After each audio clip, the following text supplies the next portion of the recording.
On June 4th, Hunter x Hunter turned 24 years old. For 4 of those years, or double that for those that watched the 2011 anime, there's been a bit of a content drought. With mangaka Yoshihiro Togashi in poor health, fans made peace with the idea that the adventures of Gon, Killua, Kurapika, and Leorio may be left by the wayside. That is, until Togashi's official announcement that the manga hiatus is ending soon. Yes, on June 6, 2022, Togashi tweeted the first hint of a new chapter, officially marking the start of a new era for the series. Because it's been so long since the last chapter was published, longtime fans and newbies alike might need a refresher on the statuses of our favorite hunters. Today, we'll be recapping all the events in Hunter x Hunter from where the anime left off. Where are they now?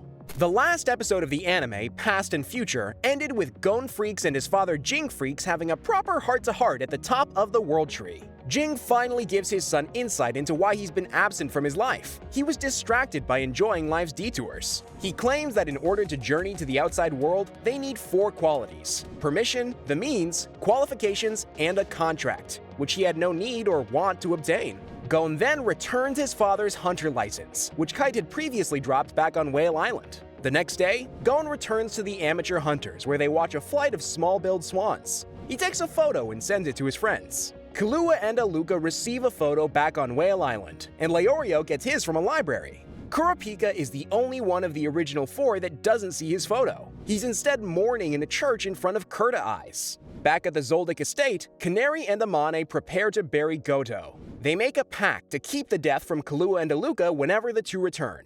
Dark Continent Expedition Arc.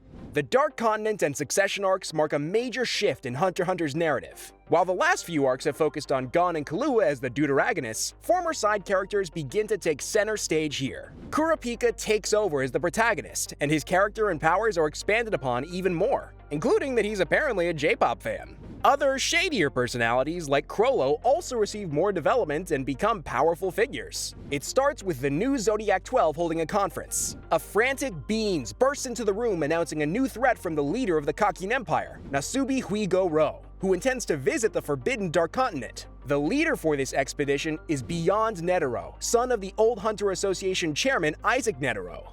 So not only has Nasubi chosen a leader for the expedition already, Beyond has also assembled a team of 10 to join him, including former Zodiac member Pariston Hill. Both Nasubi and Beyond are breaking a 200-year-old treaty to avoid the incredibly dangerous region known for its specimens more dangerous than the Chimera ants. And Togashi made sure we knew how much damage the Chimera ants could do. The Zodiacs then watch the second DVD Beans delivered containing a speech from Isaac Netero. He explains that Beyond had previously visited the Dark Continent some years prior and introduced new threats to the mainland due to that. Since then, he forbade exploration of the region until his death, when he could obviously no longer enforce the rule. Netero then shares his last will and testament. The Hunter Association must explore the Dark Continent before his son. The Zodiacs debate the merits of agreeing to Netero's last wish, lamenting Jing's absence as he was the only member with the ambition to commit to such a task. While they argue, Beans receives a call from Beyond, telling the Zodiacs to call the V5 Summit and inform them that he was captured by the Hunter Association. Elsewhere, the V5 are studying previous expeditions to the Dark Continent. Steiner, Deputy Secretary of the International Permit Agency, reveals that only 28 people survived from the total 149 documented voyages. Because of the 0.04% survival rate of the Voyagers and the high threat level the imported specimens from the Dark Continent possess, Steiner proposes inviting Nasubi and the Kakin Empire to join the V5 Summit to unofficially monitor them. What Steiner and the V5 didn't account for is Cheadle capturing Beyond and negotiating with him. Gel explains that while under their surveillance, he will make contact with his expedition team and Cheadle will supervise. Beyond is not worried about his potentially long imprisonment, declaring, "I'll wait as long as it takes." He signs an agreement with the new V6, essentially confining him to house arrest on the island. Elsewhere, Jing crashes a meeting of Beyond's crew for the Dark Continent voyage. He states his intent to join, or at least follow them along, which his former comrade Pariston isn't stoked about. Pariston is convinced that Jing is trying to destroy the Hunter Association, which doesn't fit with Jing's chaotic neutral alignment. Everyone else on the crew sticks by their original ethos of allowing anyone who wishes to join to do so. The two verbally spar again when Jing suggests taking over Pariston's position of second-in-command. Pariston feels threatened by his former Zodiac cohort, but Jing knows that Pariston doesn't have the best track record when it comes to loyalty. He tells the rest of the expedition team that regardless of what the Hunter Association says, Pariston will actively sabotage the mission. The expedition team believes him, and Pariston concedes to letting Jing take the position. Steiner volunteers himself to be the official guide for the expedition. Beyond Netero's crew is complete. In preparation for their journey to the Dark Continent, Cheadle calls Leorio to fill one of the positions vacated by Pariston and Jing. Leorio immediately agrees and recommends Kurapika to fill the other Zodiac spot. Mizai Nana goes to inform Kurapika of his recruitment, but is met with Nostrad family guards to fight him off. Kurapika halts the guards before any fight breaks out, but immediately turns down the offer to join the Zodiacs. However, Mizai has a secret weapon. Someone involved with the mission owns the last remaining pair of scarlet eyes. He threatens Mizai with a stern choose your next words carefully, as anything involving the massacred Kurta is still a sensitive topic. Since revenge fuels Kurapika, like fighting kids fuels Hisoka, he changes his mind and agrees to join under the condition that he will obtain the eyes from Saraidne Quigo-Ro by any means. When Leorio and Kurapika join their first meeting with the Zodiacs, Kurapika immediately sniffs out that there's a spy for Beyond amongst their ranks. Initially, the two believe it's Pariston, but have no confirmation. It isn't until a month later that the Zodiacs discover who the mole is. Kurapika uses his dowsing chain, which is revealed to work even through live streams, to pinpoint the liar amongst the Zodiac ranks. Despite the protests from most of them, Mizai convinces everyone except Leorio to explain their abilities to a camera while Kurapika watches with Emperor Time activated. The dowsing chain remains until Sayu begins explaining his abilities. Before Jing leaves for his indefinite expedition, he receives a call from his son. Gon is still unable to use Nen or see his aura after exerting everything during his fight against the Chimera Ants, which understandably worries him. No aura means the end of his career as a hunter, and no more explorations and missions. Jing explains that the overexertion essentially brought him back to a normal state, but he can reawaken his aura if he so chooses. Gon decides to leave the life of a hunter behind and returns to Whale Island, to Aunt Mito, thus completing his 345-chapter-long hero's journey. For now. If you want more Hunter x Hunter content to tide you over until the new chapter, drop a like and subscribe for some plot armor today. Don't forget to click the notification bell so you never miss an upload. Now back to the recap. Succession Contest. Part of the reason Nasubi Quigo-Ro had decided to back a trip to the Dark Continent is because he'll be stepping down soon.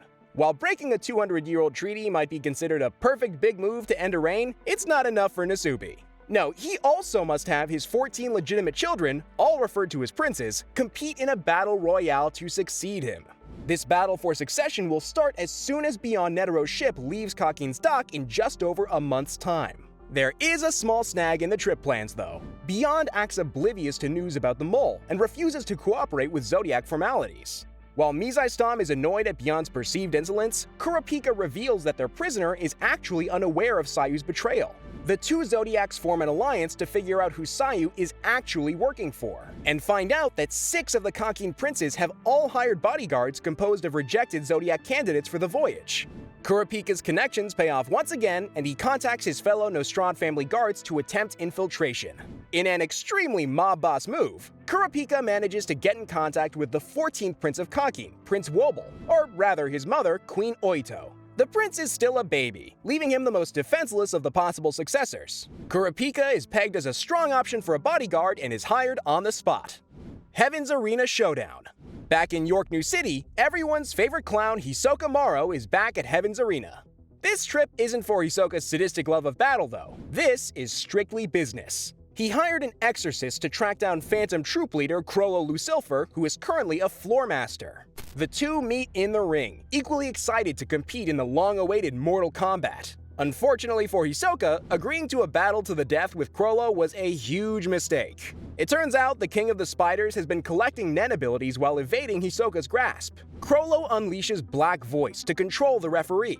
Hisoka lands a critical hit on the referee, killing him. With no official left to monitor them, the two start fighting extra dirty. Hisoka, the freak that he is, just exclaims, "I'm so happy, Crollo. You make me feel so good." No matter how inappropriately excited for the battle Hisoka gets, Crollo's Nen skills now vastly outpace his. While bungee gum has always been an incredibly strong technique, Chrollo is now able to outmaneuver it by implementing multiple stolen techniques at once. This includes Proof of Humanity, which has the ability to manipulate puppets, including copies of corpses. Chrollo takes necromancy one step further by both reanimating a copy of the corpse and channeling its nen, which becomes stronger after a person dies. Hisoka finally realizes just how much trouble he's in, but he still refuses to back down. A progressively more intrigued Chrollo muses that humans are so very interesting, before chasing his opponent all around the ring and into the stands. While Hisoka originally saw this as some sort of obstacle, in reality, Chrollo had created several copies of audience members and activated them to attack. Even in dire straits, with hordes of people attacking and Chrollo appearing to know his every move, Hisoka still manages to draw blood from his opponent. Using the decapitated head of the puppet referee as a makeshift hammer, Hisoka fights through the hypnotized masses and tries to find a way to deactivate Chrollo's stamp. There's one issue with the plan though. There is no way to deactivate the stamp. Chrollo's abilities with his book mean the stamp can be recreated and the puppets created are possibly infinite. Hisoka cannot bungee gum his way out. He's quite literally stuck in the spider's web. Soon, more puppets emerge from the audience, forcing Hisoka to flee to the second story of the arena. While fleeing, one of the puppets explodes, severing Hisoka's hand and destroying the backup bungee gum he'd placed on the ceiling. Even missing a limb, the desire to fight never leaves Hisoka's body as he continues to scramble upwards. Suddenly, a small boom goes off. Then another, and another. Puppets begin detonating in quick succession until the entire arena is engulfed in flames and severed limbs. The battle is over, and Heaven's Arena looks more like a hellscape. The detonated puppets destroyed the entire floor and killed several actual audience members. The most shocking revelation in the wake of the battle is that Hisoka is dead. Shalnark, Kortopi, and Machi stare in awe at his incinerated face, stunned at the state of their former spider. He's not breathing. His face and neck are damaged beyond repair. Then, Machi makes good on an earlier promise and starts stitching him up, when suddenly a large field of Nen surrounds his body.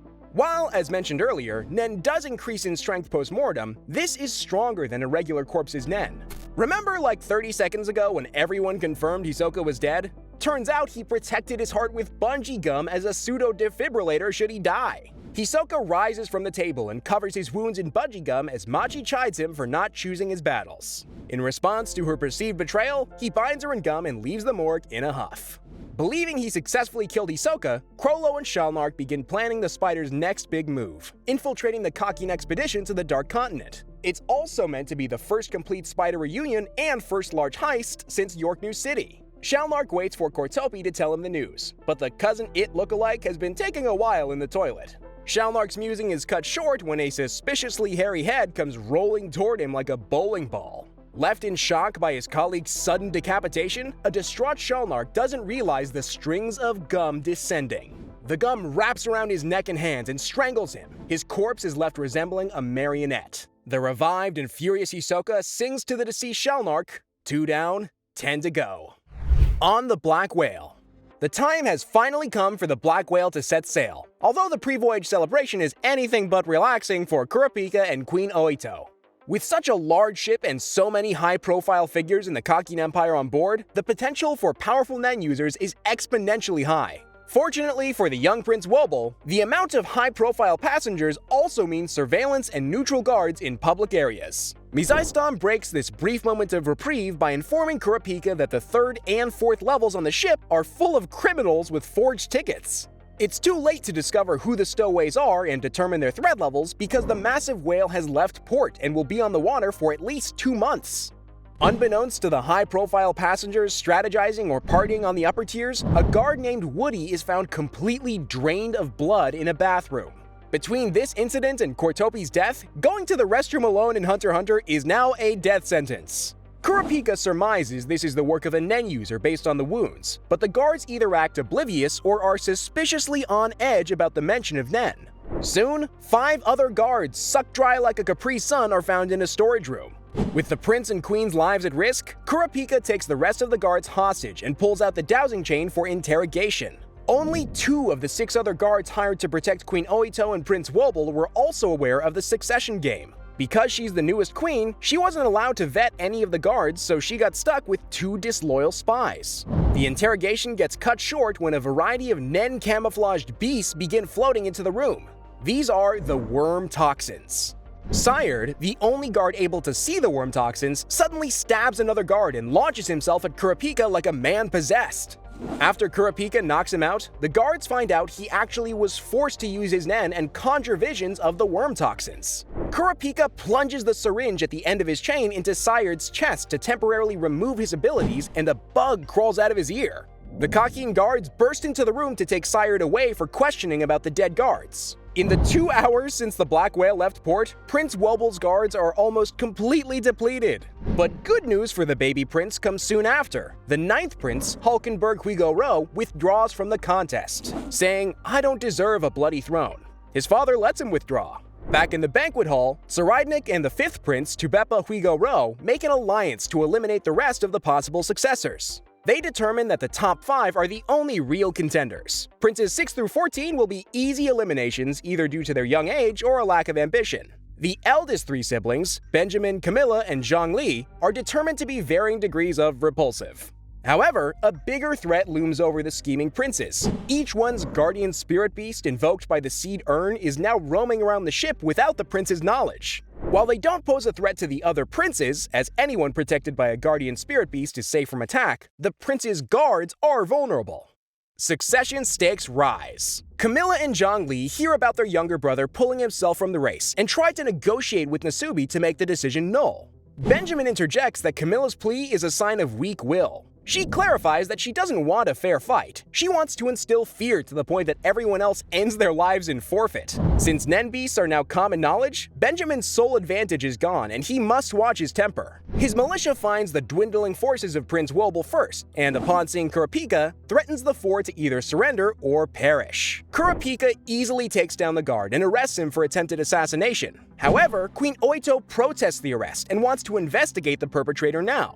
And since Kurapika does not want to overexert Emperor time and risk shortening his lifespan, he elects to kill the guard instead. The discussion is interrupted by 3 princes, Benjamin, Zhongli, and Tubepa, trying to get a hold of the person responsible for ruining their strategies. One by one, Kurapika takes their calls, notably breaking protocol by answering Zhongli first, as they all try to extract information about Nen. Zhongli's proposal seems to have the most potential benefit, so the 4 go to his chambers. Kurapika concedes to explaining Nen, but has the psychic connection active as a grounding mechanism. He also explains that the seed urn ceremony done on the night the Black Whale departed is responsible for the Nen beasts running around the ship. As everyone walks back to Queen Oito and Prince Woble's quarters, a cockroach begins buzzing around them, a result of Sired's Nen passed to Oito. Since everyone is on high alert dealing with the Nen beasts, Kurapika decides now is the most opportune time to demonstrate the capabilities of Nen by killing the unassuming cockroach. While the other guards are left confused about Kurapika's preoccupation with a tiny pest, the roach flies into a nearby vent for Oito to spy. It catches a glimpse of the 13th prince, Mariam Huigoro, and his massive dragon Nen beast. There's also double the guards that there should be, seeing as the 12th prince Momose's passed hers down. Kurapika catches what the queen is writing, but using the dowsing chain and emperor time has begun to take its physical toll. Queen Oito suddenly exclaims that Momose's life is in danger, piquing the attention of Babi Mina, one of Prince Benjamin's soldiers. Kurapika quickly pulls the queen aside, chastising her for such a sudden outburst. The 2 briskly walk towards Momose's room with Babi Mina in hot pursuit. As it turns out, being a good older sister and giving her guards away was a bad move, as Momose's body is carried out by 2 soldiers. One of the guards surmises that because the prince went to bed at an early time, the stress of the day and the reveal of the Nen beast had something to do with her death. This is only half true, as it wasn't stress that killed her, but her energy running out from maintaining her Nen beast. The lack of energy made her vulnerable to attack. As Queen Oito attempts to conjure another bug to scour the castle, Kurapika begins to feel faint. Emperor time has been active for over 3 straight hours, and his body cannot handle it anymore. He passes out. 18 hours into the trip, Kurapika wakes up from his overexertion and sees Oito summoning another roach for surveillance. Despite the potential consequences of Emperor Time still being active, Kurapika wants to regain Oito's trust and lets her command the bug. The cockroach makes it down a few hallways before being swallowed by a Nen beast. Oito cries out in panic once more, prompting Kurapika to hastily distract any guards with a bad excuse. In the aftermath of Prince Momose's death, the royal court calls a meeting of the guards, with Kurapika as the lead in an attempt to explain Nen. One of Benjamin's guards, Furikov, senses a presence behind him, a small masked figure that picks up on the bumbling man's nervous aura.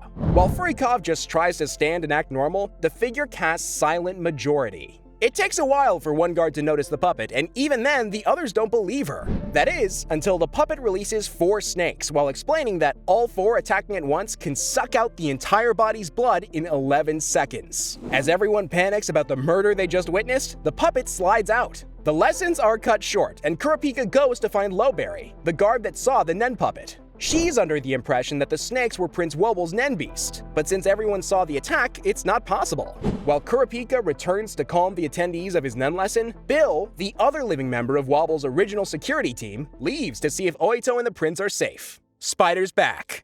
Tell your friends. Tier 5 of the Black Whale is home to many of the criminal stowaways. A few small-time criminals block the passageway to the main dining hall, which works against most people, but not the returning members of the Phantom Troop. Crollo was previously seen boarding the ship in full emo kid glory, but now it's official that the most ruthless group of criminals this side of York New City are back together.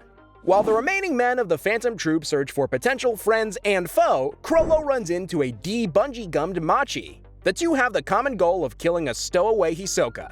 After the funeral for Momose, the guards and the princes are all understandably on high alert. Kurapika almost catches a break after dealing with the repercussions of Silent Minority and Queen Oito's outbursts, until another guard stops him to ask for information. Several guards now have a feather mark on their left hand, indicating people with similar aspirations after the Silent Minority incident. What the shared aspiration is remains unclear, but the mark appears to resemble the bookmark that Crollo placed on the attendees at the Heavens Arena fight. Whatever the mark means, it can't be good. The marked passengers aren't the only ones in danger, though. Prince Camilla is accused of conspiring to kill her eldest brother and is assassinated. That is, until her Nen beast appears and crushes her assassin, then revives her. Turns out, she actually was planning to assassinate her brother and is now a more obvious threat with such a powerful beast at her disposal. She goes on a rampage against the guards until Furikov halts her, aura ablaze, and throws her in a holding cell. With more of the Nen beast being discovered, the guards are now trying to catalog the skills, risks, and weaknesses of all the monsters. Prince Hulkenberg remains the most concerned about the sheer untapped power of the beast and isolates himself. He's planning on taking the diplomatic approach and wants to discuss leaving the ship. No matter how scared Hulkenberg is of his Nen beast, he's nowhere near the biggest threat on the ship. Simultaneously, another guard is found drained of blood in a bathroom at the hands of the Silent Majority, who is still unidentified. Zhongli keeps finding suspicious coins in his room that promise power if certain conditions are fulfilled. The mysteries continue to build as the threat of another banquet looms large. Back in the ship's basement, the full Phantom Troop, including Illumi Zoldyck, are planning the assassination of Hisoka Maro. Illumi announces that Hisoka commissioned his own death at his hands and asked him to join the troop. The terms and conditions are like a mercenary's versions of prenup, where Illumi is paid if he's the one to do the deed. Illumi's very homoerotic reveal is disturbed by a small group from one of Kakin's mob families, insisting they move from the table. The mob member's aggressive nature doesn't faze Crollo. He chooses to ignore the battle and focus on the clown hunt. However, the brief confrontation does reveal the Phantom Troop's position to Kakin's biggest mafia families. One of these families, the Zhiyus with 2 scars on their face, are made up of the king's illegitimate children and have the same secondary goal as the troop, to drain the king of his wealth. Another family, the Char R mercenaries, encounter Finks, Nobunaga, and Faitan in the corridors of Tier 5 and attempt to pick a fight. Franklin and the consigliere of the Char Rs both hear about the encounter. Franklin promises that their primary objective is Hisoka, thus creating a tentative alliance with a powerful mob family. Mizaistam, who discovered the murder done by the Char Rs, holds another meeting to discuss the rampant crime on board. He emphasizes that the uncontrolled crime has the potential to cause rioting severe enough to sink the gigantic Black Whale. Simultaneously, the sects of the different crime families and the Zodiacs are scattered about the ship as the decks begin to close. The only 2 caught by guards are Illumi and his youngest brother, Kaludo. Mizaisam notices a guard speaking to them and immediately debates calling Kurapika. He puts it off and continues patrolling the ship. And that's where the manga leaves us. There's plenty left to unravel, and hopefully the new era of Hunter x Hunter will help relieve the tension that's been building up over the last 4 years. Thank you so much for watching. I'm Jack Stansbury, and have an amazing rest of your day.